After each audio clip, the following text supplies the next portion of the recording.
Hal yang dalam waktu dekat ini akan terjadi. Ya, Ya, ya. ada. Apa itu, Kang? Insya Allah Turki akan jatuh.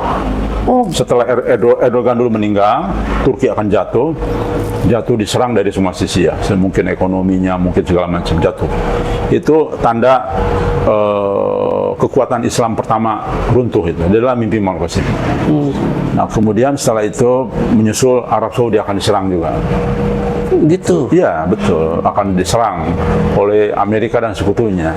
Kan tidak masuk akal orang Amerika CS-nya kan. Iya. Tapi namanya politik, hari ini lawan, besok kawan kan, gitu politik kan.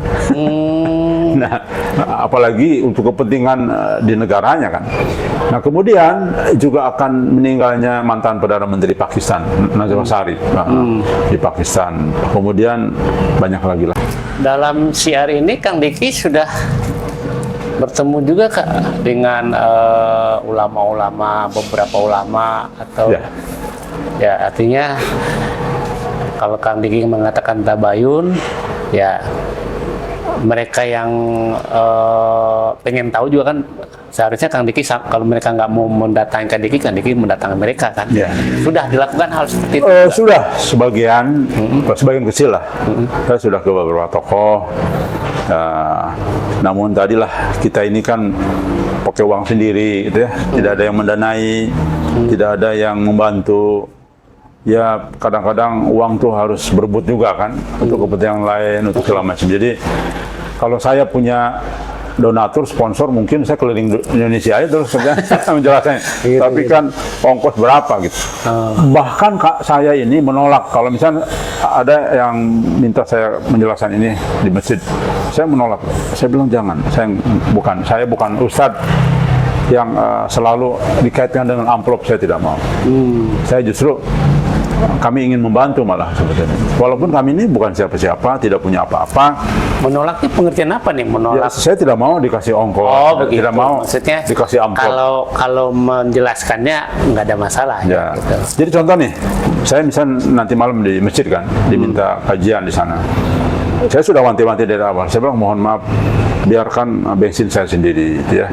Saya jangan dikasih amplop. Gitu. Jangan dikasih uang maksudnya untuk pengganti atas nama apapun. Saya menolak. Kang Diki, dalam mimpinya Muhammad Qasim itu ada nggak kondisi ulama kita di akhir zaman ini seperti apa? Apakah ada satu dengan yang lainnya berseberangan atau bagaimana? Ada nggak kira-kira? Ya. Alhamdulillah, pertama saya juga melihat dari mubasyiratnya Muhammad Qasim. Ternyata ulama saat ini digambarkan dalam mimpi Muhammad Qasim sedang tertidur semua. Oh gitu? Iya. Sehingga tidak mengenal Al-Mahdi, tidak mengenal Dajjal, tidak mengenal banyak hal. Lalu saya coba cari hadis-hadisnya, Masya Allah, kaget saya juga. Ada sebuah hadis yang saya juga bikin kaget. Ini sambungan dengan tentang keadaan masjid, ya, keadaan Quran. Diakhiri dengan kalimat bahwa ulama di akhir zaman itu adalah seburuk-buruknya manusia di kolong langit. Tuh, Nabi mengatakan ulama itu seburuk-buruknya manusia di kolong langit. Bahkan dari mereka lah fitnah muncul. Hadisnya. Gitu. Kaget saya. Dan ini bukan ulama su, karena hadis sudah ulama su lain lagi, gitu ya. Di antara ulama ada juga ulama su. Tapi ini ada satu hadis yang general.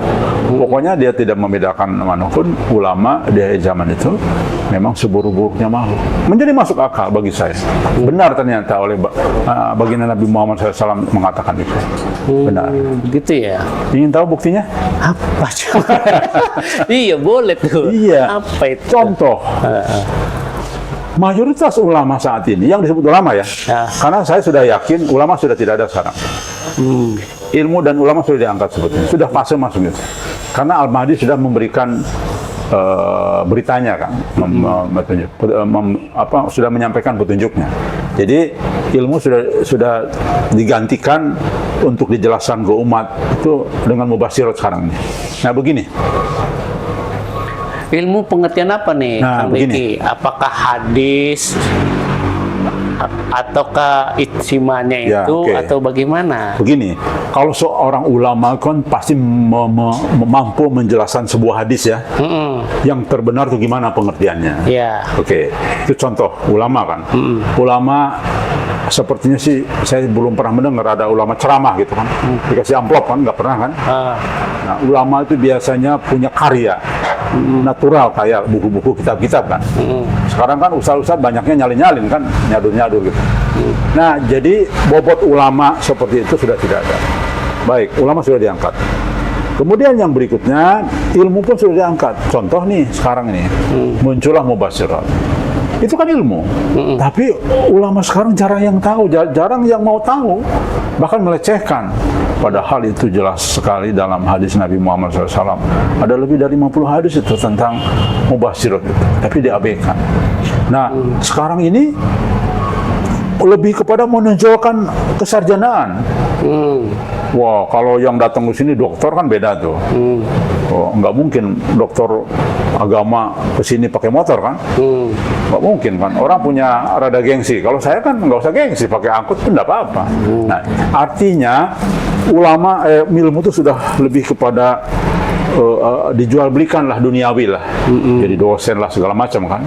Atau ustadz yang semakin berbobot, maka tentu amplopnya juga harus lebih banyak kan. Nggak mungkin silakan nyebut satu tokoh lah yang sangat terkenal sekarang ini dikasih amplop 1 juta misalnya jauh-jauh, mungkin nggak balik lagi ke sana barangkali ya.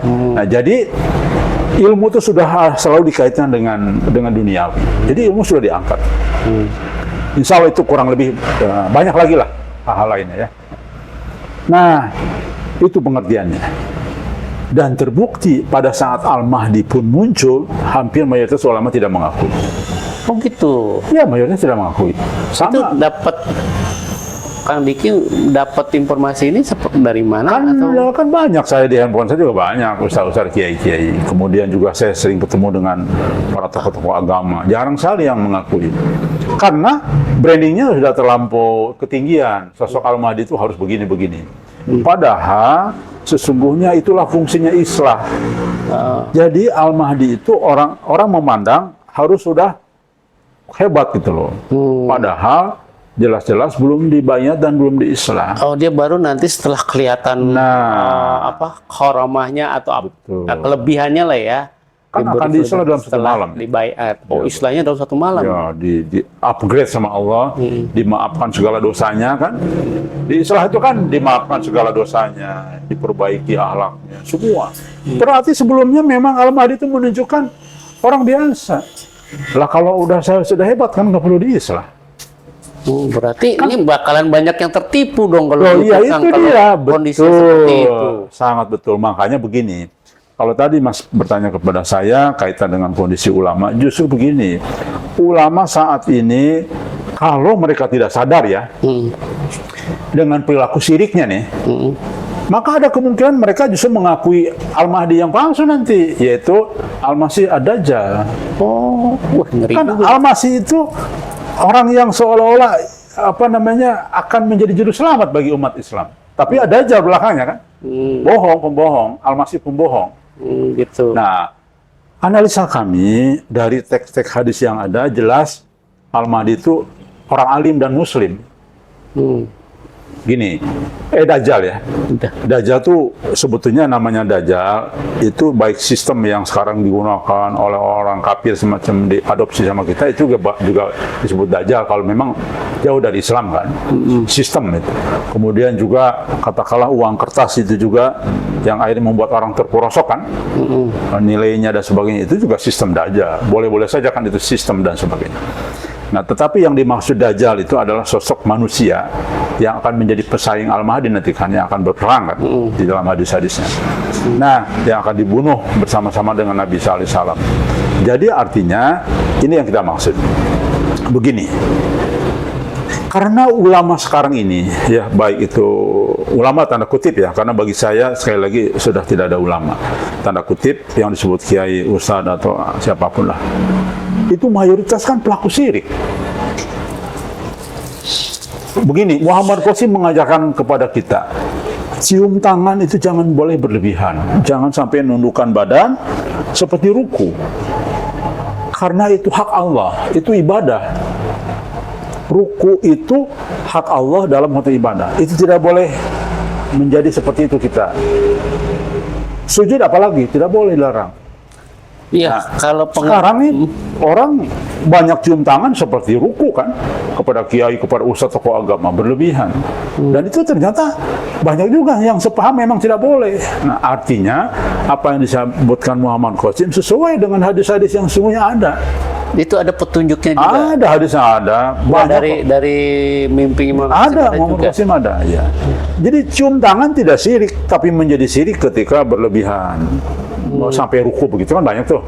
Sekarang tokoh-tokoh agama diciumin tangannya sampai ruku-ruku gitu nggak boleh karena Kalau pelukan gitu-gitu. boleh. Boleh. Ibadah hak Allah apa? Ibadah Allah ruku dan sujud kan? Nah itu udah nggak boleh. Mirip perilaku itu. Ya kalau mereka sekarang ini kan yang bisa dikatakan adab. Kalau mereka cium tangan atau apa dikatakan adab. Ya. Kalau ketemu Betul. kiai yang mesti nunduk atau apa, itu kan bagian dari adab. Itu gimana?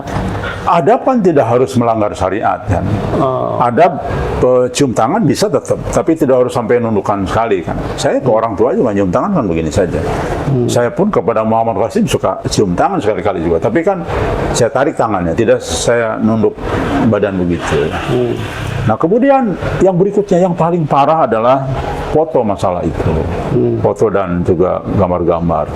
Ini kan sekarang justru mayoritas paham para tokoh agama kan tidak apa-apa foto itu ya. Hampir semua umat Islam di berbagai belahan dunia, di Arab Saudi juga. Saya ke Timur Tengah juga, foto-foto rajanya di jalan-jalan gede-gede kan. Di kantor-kantor kan foto-foto rajanya muncul. Dan itulah syirik yang luar biasa yang banyak sekali dilakukan umat Islam. Itu. Jadi ada sebuah hadis. Ketika kita nyambung tadi mengatakan justru mereka ini kalau tidak sadar berpotensi jadi pengikut Dajjal. Karena gini, ada sebuah hadis baginda Nabi Muhammad SAW mengatakan, yang bisa melihat Dajjal, sosok Dajjal, itu yang membenci perbuatannya atau menjadi orang mukmin. Ada dua pilihan. Perbuatan Dajjal itu salah satunya kan ingin dipertuhankan, menyeret manusia seolah atas nama agama, atas nama Allah, pada tanpa disadari menyeret kepada kesyirikan. Jadi tema besar Dajjal itu kan bagaimana umat terlibat dalam syirik kan sebenarnya. Soal itu, karena kan dia ingin dipertuhankan kan nanti. Gitu. Itu Serem juga nih Kang ya, Diki. memang seram. Makanya saya sudah berikrar, saya siap dihujat, saya siap dicaci maki, saya siap Teroris nggak dianggap teroris lagi? Enggak. insya Allah enggak, karena saya kan tidak angkat senjata. Oh gitu. Hanya lisan. Jadi Saya tidak jihad dengan hujah. Kan Dajjal juga dengan hujah loh nanti. Jadi gini, Dajjal itu akan muncul menjadi tokoh agama nanti. Karena dalam mimpi Muhammad Qasim, Dajjal itu tokoh agama, Dajjal itu alim dan muslim. Wah, bener juga. Sesuai dengan gambaran umat sekarang. Oh, Dajjal itu Al-Masih itu Imam Mahdi itu seperti ini sesuai gambaran Gini, itu, atau gimana? kalau umat sekarang ini kan Dajjal itu orang yang jahat, Iya. bermata sebelah. Di sini ada tulisan kafir kan? Iya. yang akan menyihir manusia gitu. Ini keliru besar. Inilah jahatnya sosial media. Padahal dalam teks hadisnya jelas banget Al-Mahdi itu akan membawa agama Allah, membawa kitab-kitab Allah. Tuh, ada hadisnya. Dia sebagai penyelamat. Kemudian gitu, Al-Mahdi itu akan tawaf. Rasulullah melihat dia tawaf. Ada hadisnya. Iya. Iya, ini Nabi Isa, ini Dajjal. Tawaf dia. Nah, berarti kan Muslim. Kemudian dalam hadis-hadis lain menunjukkan siapa pengikut Al-Mahdi, pengikut Dajjal. Kan jelas dalam buku-buku kitab-kitab ulama itu pengikut Dajjal itu Khawarij. Khawarij Muslim apa non-Muslim? Muslim kan? Nah, kemudian siapa Ahlul Bid'ah? Ahlul Bid'ah Kristen atau Islam? Islam. Jadi artinya para pengikut Dajjal itu justru mayoritas Muslim. Hanya disebutkan 70.000 orang Yahudi kan? Nah, itu jelas cuma 70.000 kok sedikit amat itu. Dan setelah penelitian saya ternyata itu adalah insya Allah Yahudi Ortodoks yang dekat dengan Islam. Kan di Yahudi itu kan banyak juga yang pro Palestina itu, sering demo-demo kan, sering dikejar polisi juga Yahudi itu. Dia membela Palestina. Itu adalah yang mungkin mudah-mudahan sekitar ada mereka komunitas ratusan ribu sampai puluhan ribu lah. Berarti sangat besar peluang kemungkinan umat Muslim itu tertipu oleh Dajjal. Betul. Lah memang hadisnya begitu bahwa Dajjal itu akan memurtadkan banyak orang Islam. Iya, dia menganggap Dajjal itu sebagai Imam Mahdi, utusan Allah, ya. Masih kan? Salah tanggap gitu. Betul. Oke. Tidak mungkin masa orang alim menjadi Dajjal. Loh, siapa bilang baca sejarah? Saya mau tanya. Iblis orang alim belum? Bukan. Orang alim. Bukan Orang alim. makhluk kali, makhluk. Oh iya, makhluk ya, bukan orang. Iblis itu Makhluk. Allah yang alim dulunya ya. Iya, dulunya alim. Cuma ada kesombongan. Nah, sedikit kesombongan. Kira-kira ngapain gua harus ikut-ikut Adam nih gitu. Baru kemarin lahir udah gitu dari tanah lagi. Gue dari api, udah lama gua hidup. Masa harus ikut yang katakanlah anak bawang begini, kira-kira begitulah kata iblis ya. Ada kesombongan. Padahal Allah mengujikan di situ. Patuh nggak sama Allah? Nah, jadi kita pun demikian. Dajjal mungkin dan terulang. Sejarah Dajjal terulang. Nggak, Kang Diki juga nggak takut juga dianggap sebagai orang yang mengklaim kebenaran atau gimana? Kebenaran memang harus diklaim. Kebenaran harus diklaim. Tapi tentu klaim yang punya dasar ya. Karena namanya yang klaim kan kebenaran pasti diklaim kan. Ini yang benar loh Pak. Pasti diklaim kan. Nggak mungkin nggak mengklaim lah. Tapi bahwa kebenaran mutlak satu-satunya saya tidak mengatakan itu. Artinya bisa saja kita silahkan diskusi. Saya siap diundang kok. Saya siap diundang kemanapun untuk diskusi ini. Walaupun saya dari sisi orang yang tidak menguasai kitab seperti para ulama. Saya memang bukan ulama, bukan ustaz.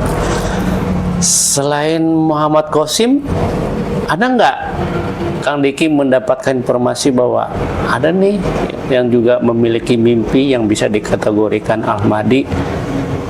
Sejauh ini ada atau bagaimana?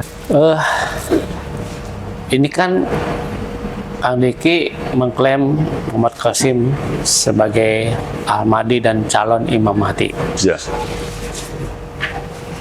Apakah satu-satunya yang sejauh ini informasi yang Kang Diki dapatkan bahwa kan ada juga mungkin orang yang memiliki mimpi yang bertemu dengan Rasulullah, bertemu dengan Allah di balik tabir. Nah, apakah Kang Diki juga menyelidiki informasi itu sehingga jadi perbandingan gitu kan? Ya. Baik. Sudah ada informasi yang mimpi banyak, tapi yang ditakdirkan dalam mimpinya Al-Mahdi nggak ada. Jadi banyak yang mimpi-mimpi. Kita kebetulan kan memang seolah ya kumpulah orang-orang yang percaya dengan mimpi dan juga orang yang bermimpi kan. Alhamdulillah banyak, tapi tidak ada satupun mimpi teman-teman yang di dalam takdirnya, mimpinya itu takdir menjadi Imam Mahdi. Tidak ada. Kalau Muhammad Qasim, bagaimana cerita mimpinya itu? Ya, Kalau dia contoh, ditakdirkan sebagai, contoh misalkan kalau dia itu adalah Muhammad Imam Qasim Mahdi. nanti akan ketemu dengan baginda Nabi Muhammad SAW dan akan mimpin sholat. Nah kan ada dalam hadis itu. Ada dalam mimpinya itu. Ada dalam mimpinya. Kemudian Muhammad Qasim akan memimpin Ghazwahin. Karena ada hadis dengan kaitan dengan Ghazwahin itu. Kemudian Muhammad Qasim akan memimpin umat Islam di seluruh dunia. Kemudian Muhammad Qasim ditakdirkan untuk berhadapan perang dengan Dajjal kan. Lalu kalah. Itu dalam mimpinya semua. Jadi banyak sekali hadis-hadis yang sesuai Jadi dengan... dia udah tahu bakalan kalah ya sama Dajjal ya. Kan hadisnya ada. Oh, dalam ya artinya selain hadis, dalam mimpinya juga dia dikasih Kalah memang. kalah ya. Bahkan waktu itu tentara Dajjal itu kan juga Allahu Akbar di sana. Sono takbir, sini takbir takbir. juga. Oh. Dajjal itu perkiraan kami, dia tidak tahu Dajjal, tapi tahu dia Dajjal ketika ketemu Nabi Isa, baru dia sadar. Oh gitu. Waduh, saya Dajjal ternyata. Baru dia ngeh kalau dia itu Dajjal. Ya, Setelah, betul. wah Nabi Isa di pihak sana, berarti saya Dajjal dong. Iya betul. Langsung lemes. Jadi nanti itu ada dua kekuatan umat Islam tuh. Jadi Dajjal itu akan muncul, insya Allah tidak lama lagi nih, akan menjadi sosok yang alim, sosok yang wah luar biasa pengaruhnya, besar pengaruhnya. Tapi sebetulnya itu perilaku syirik banyaknya di situ tuh ngumpul. Gitu. No, tapi mereka tidak sadar bahwa itu syirik. Sekarang kan banyak nih, banyak tokoh agama sekarang pelaku syirik pengikutnya banyak loh. Iya iya. Sekarang banyak, bahkan saya luar biasa itu ditawarin foto oleh salah satu tokoh agama ya di beberapa daerah. Oh, silahkan pesan foto ini si Fulan, ulama Fulan akan membawa berkah dan sebagainya gitu. Kalau dipajang akan membawa kesaktian gitu segala macam. Padahal itu tokoh agama. Jadi memang masih pahamnya seperti itu. Dan itu berpotensi kalau mereka ya tidak sadar bahwa itu salah, Al-Mahdi itu posisinya dalam Muhammad Qasim, ya berpotensi jadi pengikut Dajjal.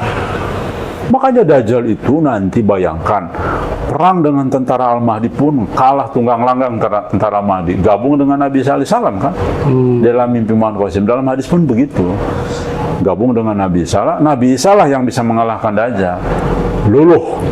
Luluhnya tuh beginilah. Intinya ketika Dajjal ketemu Nabi Isa, dia baru sadar. Lemas lah kira-kira ya. Iya. Waduh, ternyata saya Dajjal nih. Wah, salah saya selama ini. Udah. Gitu. Jadi Selama ini dia yakin dia ini Imam Mahdi pejuang. ya kan. Iya, pejuang. Pengikutnya juga sama yakin Imam Mahdi. Iya, makanya kalau dari sisi ini Dr. Arji benar. Dr. Arji juga bilang bahwa di sana Allahu Akbar, di sini juga Allahu Akbar.